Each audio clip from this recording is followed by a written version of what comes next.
हे बालक ध्रुव, तो राजा की गोद रूपी सिंहासन का अधिकारी नहीं है। अगर तुझे ये अधिकार चाहिए तो भगवान की तपस्या कर, मेरी कोख से आ और तब तू इसकी गोद में बैठ सकता है। सुरुचि द्वारा अपमानित ध्रुव रोने लगते हैं, किंतु पिता मौन है। वह अपनी माता सुनीति के पास आते हैं। वंश में जब कई लोगों का पुण्य इकट्ठा होता है तब कोई उदार पुत्र पैदा होता है ध्रुव जैसा। ध्रुव सोचते हैं कि अगर मैं पिता और माता की सारी बात मैं माता को बताऊंगा तो चुगली करने का दोष लगेगा, वो भी माता पिता की। इसलिए ध्रुव ने अपनी माता को कुछ नहीं बताया। मन में कष्ट तो हुआ कि मैंने ऐसा क्या कर्म किया था कि न पिता मेरे को गोद में ले पा रहे हैं, न माता लेना देना चाह रही है। लेकिन अपनी माता सुनीति को भी वो इसलिए नहीं बताया कि मुझे दोष लगेगा। पिता माता कुछ भी करें, लेकिन पुत्र का ये दायित्व है कि उसे आशीर्वाद समझ करके स्वीकार कर लें। लेकिन एक दासी ने सुनीति को सब कुछ बता दिया जो ध्रुव के साथ हुआ था। सुनीति दुख के आवेग को दबाती है और धीरज रख करके ध्रुव से कहती है, बेटा जो तुम्हारी विमाता ने कहा है ना, सुरुचि ने, वो ठीक है, उसका अनुमोदन मैं भी करती हूं। यदि कुछ मांगना ही है तो ईश्वर से मांगो, उनसे क्या मांगना जो खुद किसी के सामने हाथ फैलाए रहते हैं। अरे ये लौकिक पिता की गोद क्या, तू परमेश्वर की गोद मांग। वो ज्यादा सौभाग्य वाली बात है। जो पिता तेरा मुख नहीं देखना चाहता वहां रहना व्यर्थ है। तेरी विमाता ने जो वन में जाने का आदेश दिया है कि तपस्या करो और मेरी कोख पाओ, मैं अनुमोदन करती हूं, तू वन में जा, तपस्या कर और पिता की नहीं परम पिता की गोद पा, मेरा आशीर्वाद है। लेकिन तू अपने माता पिता का आशीर्वाद लेकर के अवश्य जाना, क्योंकि बड़ी से बड़ी बाधाएं माता पिता के आशीर्वाद से निकल जाती हैं।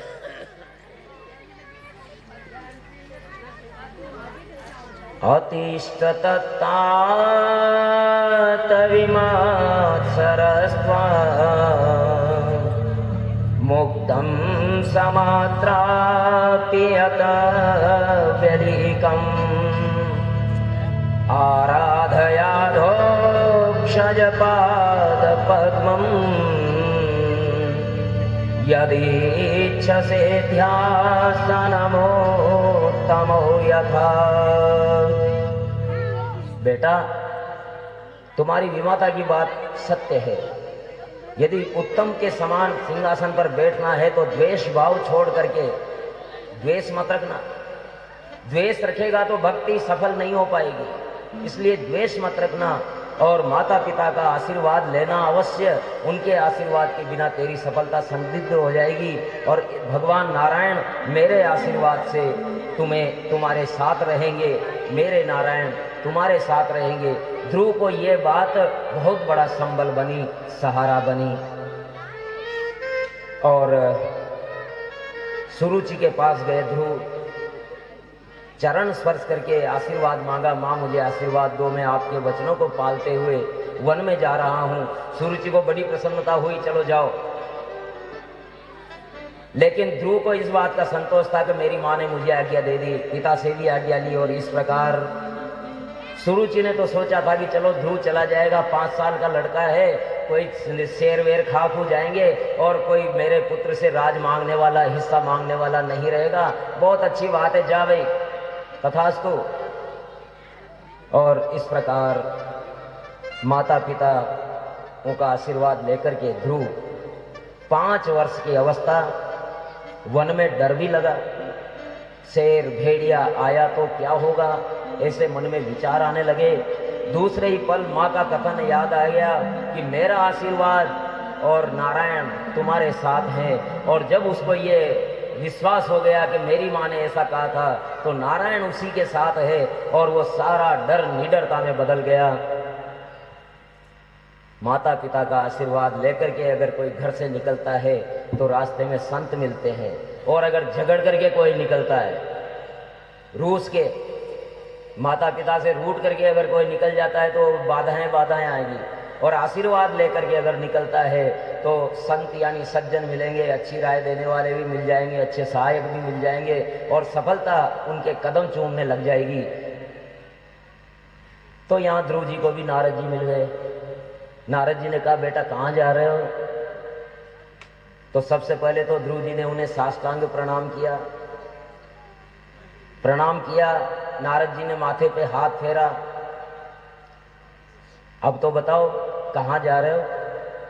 बोले, मैं भगवान के दर्शन करने जा रहा हूँ। क्योंकि तो भगवान के दर्शन तो तुम्हारे गांव में भी होगा, मंदिर वहीं कर लेता। कि नहीं, मैं तो सच के भगवान जी के दर्शन करने जा रहा हूँ। बोले, कहाँ मिलेंगे वो? कि बस वन में मिलेंगे। अरे वन में नहीं मिलते, वो गांव में मंदिर है ना, उसमें मूर्ति है, वही भगवान है। कि नहीं, सच के भगवान के दर्शन में माता पिता का आशीर्वाद लेकर के निकला हूं।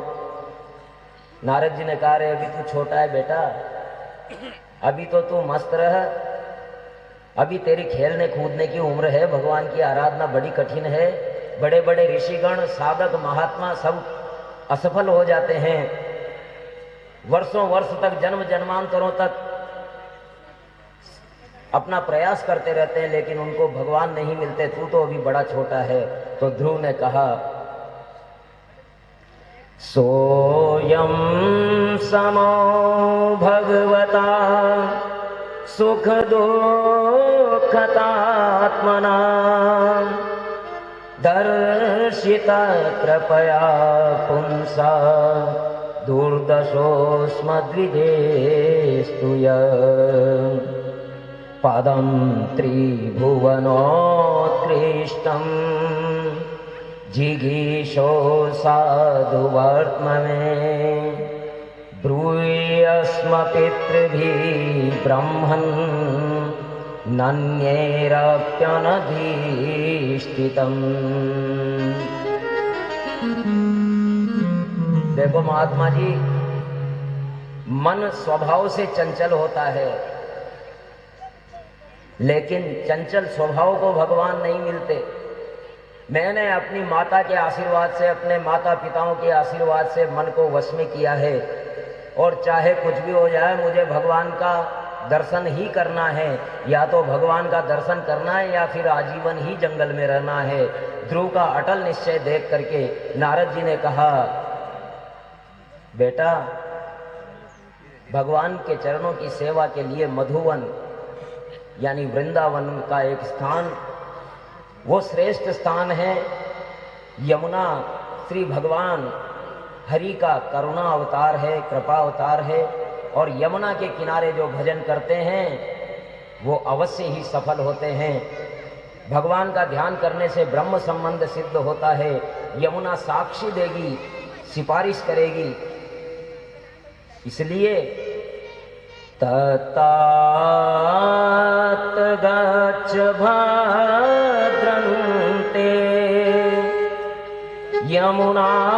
यमुनास्तटं शुचि पुण्यं मधुवनं यत्र सान्निध्यं नित्यदा हरे।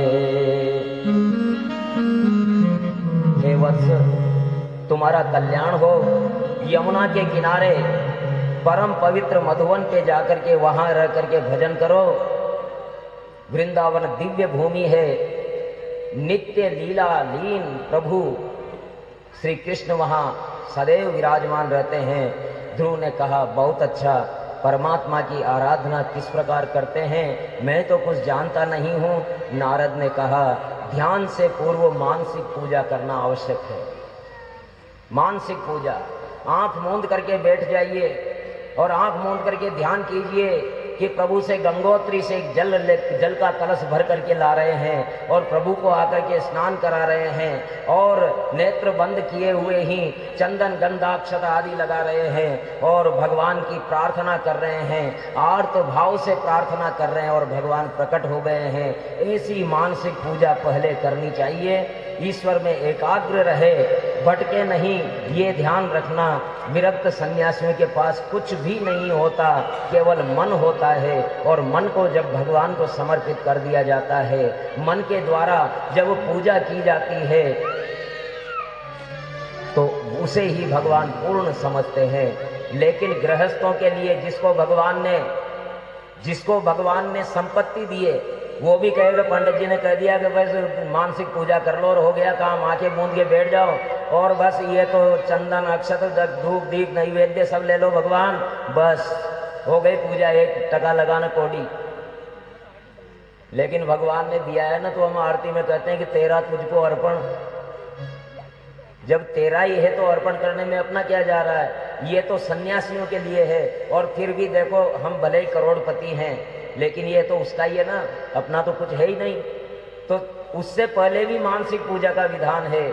मानसिक अपना मन अर्पित करो उनको, और फिर जो भगवान ने तुम्हें दिया है उसके अनुसार जो भी श्रद्धा बनती है, उस द्रव्यों से भी भगवान की पूजा होनी चाहिए, ये विधान है। इस प्रकार नारद जी बड़ा उपदेश देते हैं ध्रुव जी को, और ध्रुव जी नारद जी के आदेश को मान करके मधुवन में आकर के नारद जी के बताए विधान से ध्यान पूजा जाप करने लगे। केवल फलाहार लिया, निरंतर 6 दिन ध्यान करने लगे। तीसरे माह में 9 दिन अनवरत ध्यान करने लगे। फलाहार छोड़ दिया, पत्ते खा करके रहे। बड़ी कठिन भक्ति ध्रुव जी कर रहे हैं, और उनकी भक्ति इतनी विराट थी कि सारे देवताओं को पता लग गया कि ये क्या हो रहा है। ध्रुव जी ने अपने श्वास को ब्रह्मांड में चढ़ा करके श्वास का निरोध कर दिया। ध्रुव जी का श्वास रुका तो पूरे ब्रह्मांड का श्वास रुक गया, और वहां आ रहे हैं श्री कृष्ण गोविंद हरे मुरारे, श्री कृष्ण गोविंद हरे मुरारे, हे नाथ नारायण वासुदेवा, हे नाथ नारायण वासुदेवा, हे नाथ नारायण वासुदेवा, श्री कृष्ण गोविंद हरे मुरारे, श्री कृष्ण गोविंद हरे मुरारे।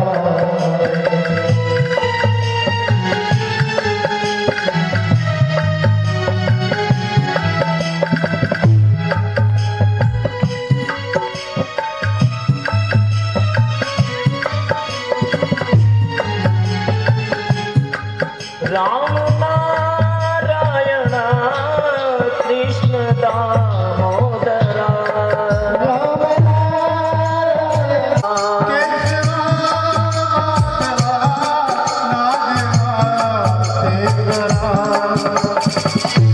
गरुड़ की सवारी आओ मुरारी, गरुड़ की सवारी आओ मुरारी, हम तो पड़े हैं शरण तुम्हारी, हे नाथ नारायण वासुदेवा, हे नाथ नारायण वासुदेवा, हे नाथ नारायण वासुदेवा, हे नाथ नारायण वासुदेवा, हे नाथ नारायण वासुदेवा, हे कृष्ण गोविंद हरे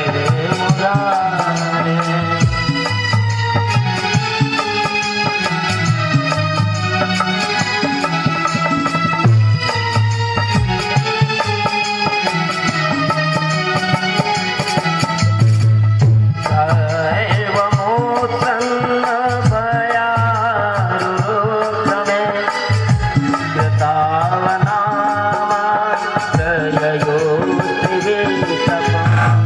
सहज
के लिए जिद ठान चुका हूँ, चाहे कुछ भी हो जाओ, मैं उन्हें आपको पाए बिना नहीं जाऊंगा। और इस प्रकार बड़े आनंद से ध्रुव महाराज तपस्या करते हैं, श्वास का निरोध कर लेते हैं, पूरे ब्रह्मांड का श्वास रुक जाता है। देवता घबरा करके और विष्णु भगवान के पास जाते हैं और वहां जाकर के कहते हैं, प्रभु ये क्या हो रहा है? और ध्रुव आपकी बड़ी तपस्या कर रहा है, आप कृपा करें। तो नारायण कहते हैं कि मैं ध्रुव को दर्शन देने के लिए नहीं जाऊंगा, मैं ध्रुव को दर्शन देने नहीं जाऊंगा, बल्कि मैं अपने बालक पुत्र बालक भक्त उसके दर्शन करने के लिए जाऊंगा। और गरुड़ को बुलाया, गरुड़ पे विराजमान हुए और वहां पहुंच गए और जहां ध्रुव जी थे मधुवन में जाकर के, और वो सामने खड़े हुए हैं, लेकिन ध्रुव जी हैं कि आंखें बंद किए हुए हैं, सामने गरुड़ की सवारी किए हुए भगवान नारायण खड़े हुए हैं, लेकिन ध्रुव जी को कुछ ध्यान ही नहीं है, वो तो अंदर ही अंदर कहे जा रहे हैं, हे नाथ नारायण वासुदेवा,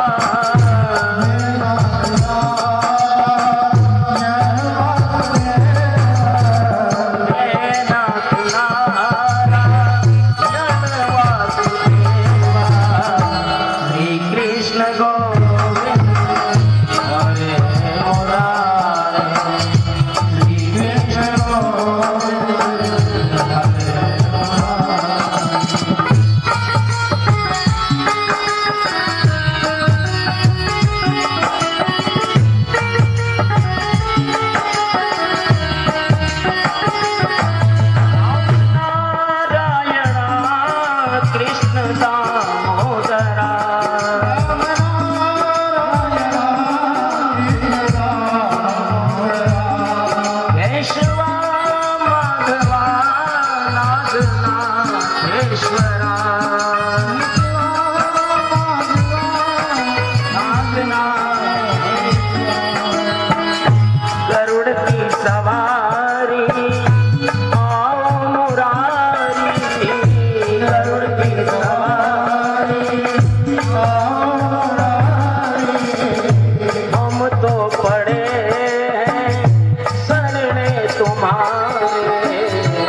कृतार्थ हो रहे थे। भगवान का वह स्वरूप हृदय से हटाया, फिर भगवान ने हृदय में जो ध्रुव जी के दर्शन दे रहे थे वो हटाया, व्याकुल की तरह आंखें खोली, सामने वही मोहिनी मूर्ति गरुड़ पर सवार भगवान के दर्शन पाया तो ध्रुव जी अवाक से रह गए, क्या कहें क्या न कहें। बालक थे 5 साल के, उनको स्तुति करनी भी आती नहीं थी, कैसे बोले क्या बोले, कौन सामने है, मैं कैसे स्तुति करूं, अबोध बालक। तब भगवान ने ध्रुव के बाएं कपोल पर वेदमय शंख का स्पर्श किया और ध्रुव के मन में सरस्वती जागृत हुई, स्तुति करने लगे। ओम नमो भगवते वासुदेवाय, ओम नमो भगवते वासुदेवाय,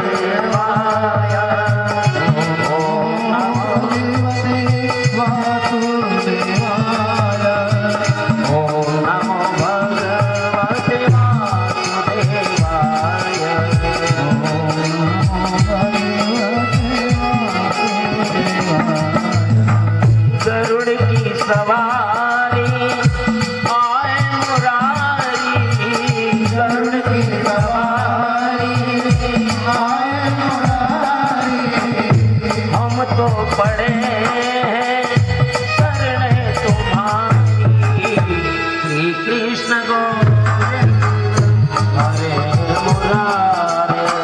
श्री कृष्ण गोविंद हरे मुरारे। कपोल के शंख लगा और उनको बुद्धि आ गई, सरस्वती की कृपा हो गई और वो कहने लगे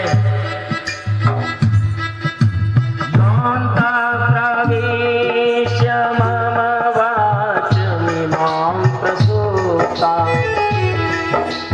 संजीवाया त्याखिल शक्तिधर स्वधाम्ना।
इस भागवत की एक खास बात यह है, इसका मैं प्रणाम करता हूँ। जो भी ब्रह्मा जी से लेकर के ध्रुव जी हैं, प्रहलाद है और हैं, जो भी हैं, ब्रह्मा जी ने फिर जो बाद में कृष्ण लीला में आख्यान आएगा, ब्रह्मा जी मोहग्रस्त हो गए थे, ब्रह्मा जी ने फिर स्तुति की थी, फिर इंद्र भी आया था, इंद्र ने भी स्तुति की थी। जितनी भी स्तुतियां हैं भागवत जी में, अब देखो ध्रुव जी ने साकार ब्रह्म की उपासना की ना, साकार प्रभु की आराधना की, प्रहलाद जी ने भी साकार की, लेकिन जब स्तुति करने लगे तो निराकार की स्तुति करते हैं।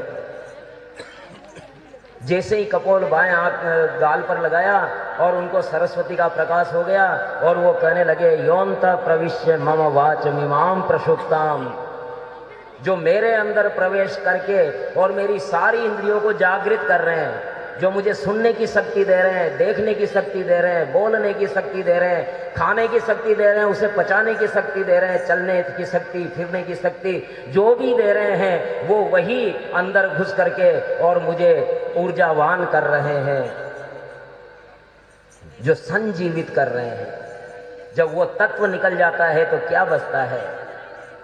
जब तक वो तत्व हमारे अंदर है ये शिव है, लेकिन जब ये तत्व निकल जाता है तो शव बच जाता है। फिर इसे निकालो जल्दी, नहीं तो सड़ांध आने लग जाएगी। तो वो परम तत्व जो मेरे रोम रोम में घुस करके और मुझे ऊर्जा प्रदान कर रहा है, जो मुझे जीवनी शक्ति दे रहा है, जो मुझे संजीवित कर रहा है, उन चरणों को मैं प्रणाम करता हूं, उन प्राण रूपी परमेश्वर को मैं प्रणाम करता हूं। और इस प्रकार 40 श्लोकों में ध्रुव जी बड़ी सारगर्भित स्तुति करते हैं। कहते हैं आप सर्वशक्ति संपन्न है प्रभु, जो मेरे अंतःकरण में प्रविष्ट होकर के सुषुप्त वाणी आदि इंद्रियों को जागृत कर रहे हैं। और इस प्रकार हे प्रभु, मैं तो 5 साल का बच्चा बालक हूं, लेकिन बड़े बड़े ऋषि मनीषी विद्वान आपको जान नहीं पाते। मैंने आपको जाना है तो कोई खास बात नहीं है, क्योंकि जे जानऊ जई जाए देई जनाई, जानत तुम्हें हो ही जाए। आपको केवल वही जान सकता है जिसको आप जनाना चाहें, और अगर एक बार जान गया आपको तो फिर आप ही हो जाता है, फिर वो रहता ही नहीं है। इसलिए प्रभु आपकी बड़ी कृपा है। मात्र साधना से ईश्वर की प्राप्ति नहीं हो सकती, केवल ईश्वर की कृपा से ही ईश्वर की प्राप्ति हो सकती है। साधना, तपस्या, ये सारी बातें केवल मन को शुद्ध करने की चीजें हैं। ईश्वर तभी मिलते हैं जब उनकी कृपा होगी, और उनकी कृपा होगी तो पहले संत मिलेंगे, और संत मिलेंगे तो संत के पीछे पीछे ईश्वर भी मिलेंगे। और संत मिले नारद जी के रूप में, और नारद जी के बाद फिर ईश्वर भी मिल गए। ये सिद्ध हो गया यहाँ। मात्र साधना से ईश्वर की प्राप्ति नहीं होती, साधना से तो घमंड हो सकता है। ओह, मैं इतनी साधना करता हूँ। बहुत सारे हमारे ऐसे पंडित मित्र भी मिल जाते हैं कि मैंने तो पुरस्चरण कर लिया है और मैं तो ये बहुत बड़ा सिद्ध हो गया हूँ। तो ये साधना का घमंड हो जाता है, तो वो किया किराए पे, तो साधना का भी घमंड हो जाता है। बहुत सारे हमारे तपस्वी होते हैं तो वो तपस्या का ही घमंड हो जाता है। वो खड़ेश्वरी बाबा, अरे साहब 12 साल तक खड़े रह गए। नहीं, मैं किसी प्रॉपर बात नहीं कर रहा किसी की भी, लेकिन अगर अभिमान आ जाता है तो वो फिर सारा किया धरा साफ हो जाता है।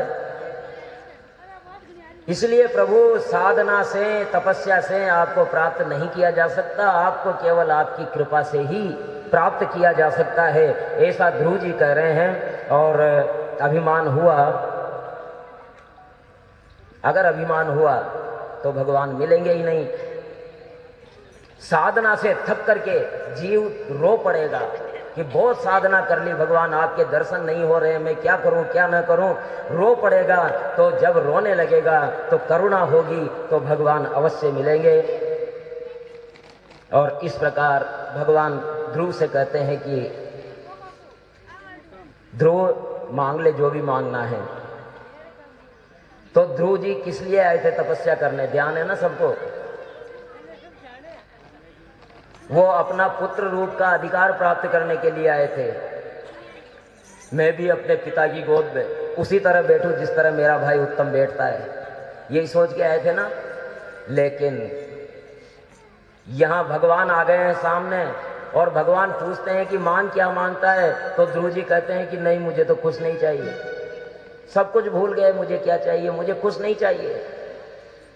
कि नहीं नहीं बेटा, मांगना पड़ेगा, इतनी तपस्या की है तूने, मैं तेरे से प्रसन्न हूँ, मांग। क्या मांगता है? तो वो क्या मांगते हैं? राजकाज भी बिसर गए, राज सिंहासन भी बिसर गए, पिता की गोद भी बिसर गए, और मांगते हैं कि मुझे तो उन विशुद्ध हृदय परमात्माओं के भक्तों का संग दे दें, सत्संगति दे दें, जिनके साथ बैठ करके मैं सत्संगति करता रहूं। ऐसे लोग जो आपके अविच्छिन्न भक्त हैं, आपके चरणों से कभी दूर नहीं रहते हैं, ऐसे लोगों का मुझे साथ दे दें, मुझे केवल यही चाहिए। क्योंकि बिनु सत्संग विवेक न होई, बिनु सत्संग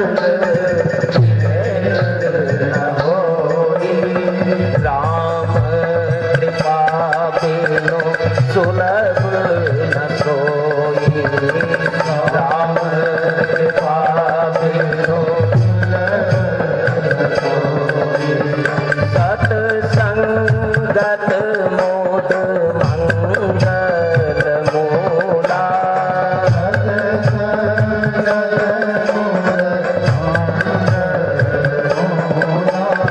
सो फल सिद्धि सब साधन पूरा, सोई फल सिद्धि सब साधन पूरा।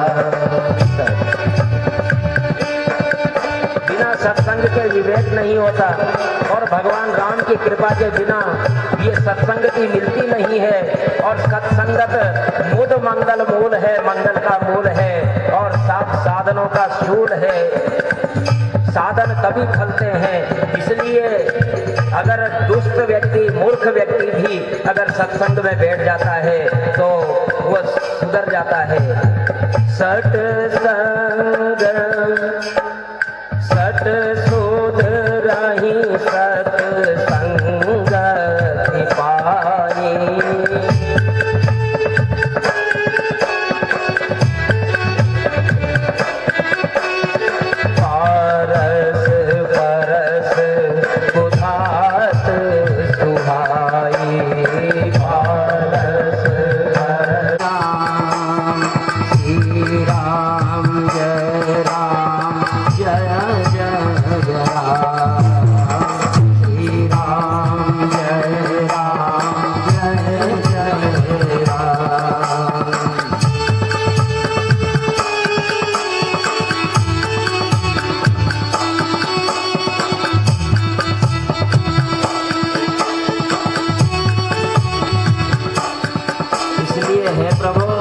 मुझे केवल संतों की संगति चाहिए और कुछ नहीं चाहिए।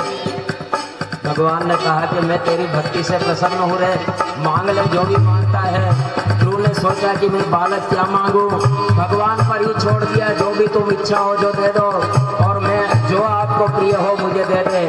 भगवान ने कहा तू कुछ कल्प तक अपने राज्य का शासन कर, बाद में अपने धाम को मैं ले चलूंगा। ध्रुव ने कहा राजा बना तो मैं माया से गिर जाऊंगा, इसलिए मैं राजा नहीं बनना चाहता। हे प्रभु, माया में नहीं फंसना चाहता। भगवान ने कहा कि मेरी कृपा से मिला हुआ राज्य तुझे बांध नहीं सकेगा, इसलिए हे ध्रुव निश्चिंत होकर के तू अपने राज्य में जा। और इस प्रकार ध्रुव अपने गांव में जाते हैं। पिता को पता लगा कि मेरा ध्रुव आ रहा है, तो फिर वो बड़े सारे राजकीय सम्मान के साथ ध्रुव को लेने आ जाते हैं। और राजा खुद कहते हैं स्वागतम पुत्रा सुस्वागतम पुत्रा, स्वागतम पुत्रा सुस्वागतम पुत्रा।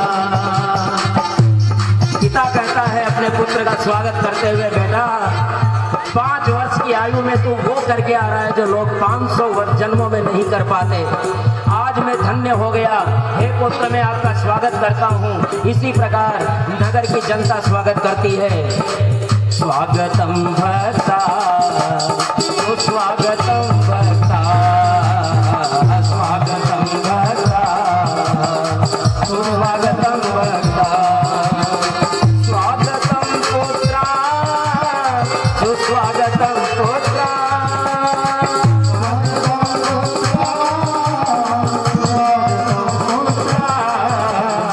स्वागतम पुत्रा, स्वागतम पुत्रा सुस्वागतम पुत्रा, स्वागतम पुत्रा स्वागतम पुत्रा, स्वागतम पुत्रा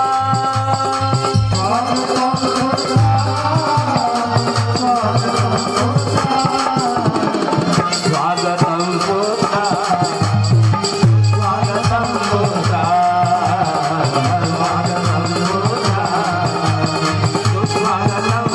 सुस्वागतम पुत्रा।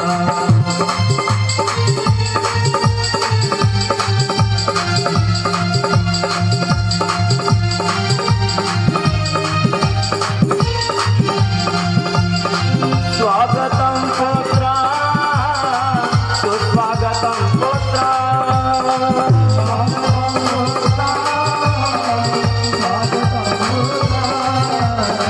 स्वागतम पुत्रा सुस्वागतम पुत्रा, स्वागतम पुत्रा सुस्वागतम पुत्रा।